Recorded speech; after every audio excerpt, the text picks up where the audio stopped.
Merhabanız saygılı vatandaşlar. Добрый день, участники этой конференции.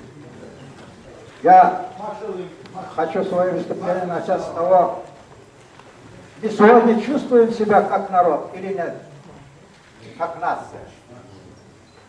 Вот вопрос в чем.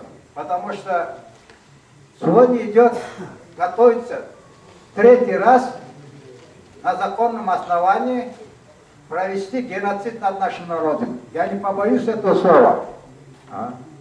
Первый геноцид это 44 год, второй геноцид это 91, по-моему, да, приняли закон о гражданстве, уничтожили нас как крымско-татар, сделали гражданами. Третий закон на законодательном основе готовится 15, 16, 17 числа. Нам в Киеве сказали о том, что будет рассматриваться законопроект, поданный так называемым самозванцем, председателем милиции Мустафой Джемилем, о депортированных гражданах. А что это означает? Мы, во-первых, не депортированные, мы высланные, репрессированные. И мы не граждане, мы народ, нация. Они хотят этим законом сравнять нас с теми гражданами, у которых есть за пределами Украины свои государствообразующие страны. Это Армения, это Греция, это Россия и так далее и подобное. Поэтому это только если примут этот закон, считайте, я не знаю на сколько лет, на 10, на 20 лет, оттянут восстановление наших национальных прав. То есть мы станем просто гражданами, как вот сейчас находимся. Убьют ваших детей, на могилах будут строить туалеты. То есть что хотите будут делать, вы не сможете защититься, потому что ни один депутат не сможет вас защитить, потому что их нет у нас. Ни в Верховной Раде Украины, ни в Крым, здесь в Крымском парламенте тоже нету. Эти депутаты, крымские татары, но они избраны от партии, а не по национальным округам. Поэтому они не считаются депутатами крымско-татарского народа. Только в 1993 году 14 депутатов были именно квотным, избирали 14 человек, это были действительно депутаты крымско-татарского народа.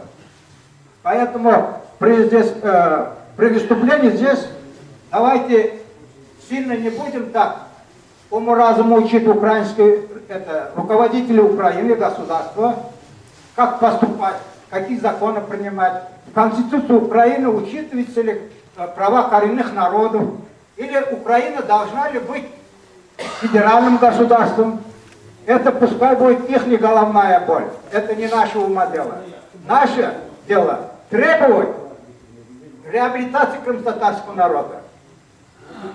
А Украина обязана реабилитировать, потому что Украина была государствообразующей республикой в 22 году, 30 декабря.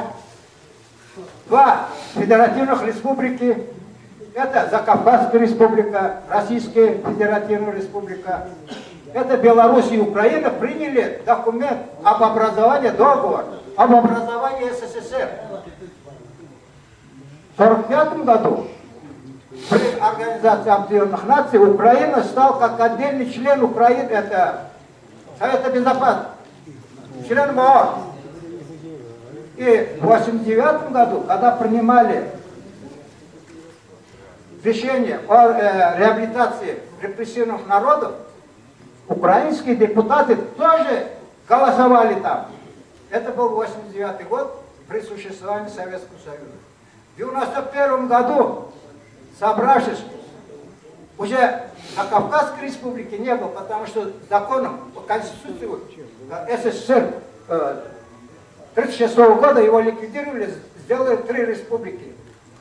Поэтому в 1991 году собрались 3 республики, это Российская Федерация, Белоруссия и Украина. И аннулировали тот договор, который они образовали Советский Союз. Поэтому он является правопреемником Советского Союза. Официально они распустили Советский Союз. Поэтому Украина обязана реабилитирует наш народ. Но дело вот в чем. Украина. Здесь говорили, что за 20 лет ничего не сделано, ничего. Да, не сделано. А что мы требовали за 20 лет? Надеялись на это только одних, извините за выражение, руководителей Меджлисов. Куда мы смотрели? Почему мы не выходили на митинги? Каждый из нас виноват. Теперь же руками, нашими руками будут проводить геноцид. Кто внес этот законопроект о депортированных гражданах? Это самозванец, председатель милиции Мустафа Джемилев. Самозванец. Он не председатель.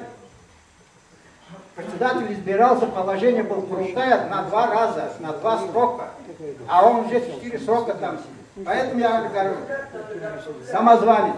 И второй, Чубаров, оккупировал телеканал АТР, завел туда цензуру и преподают интересы народа информацию однобоко.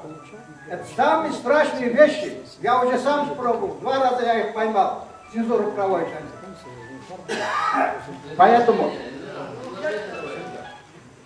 Поэтому я вас призываю, говорите своим знакомым, призывайте на 18 мая по требованиям от Украины реабилитации, иначе нас уничтожат, поставят крест, как нацию, как народ.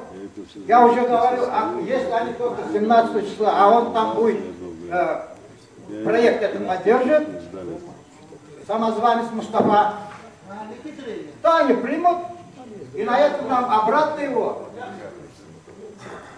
отнять оттуда или отменить. Очень будет тяжело, но вряд ли возможно. Спасибо большое, что слушали. Надо говорить много.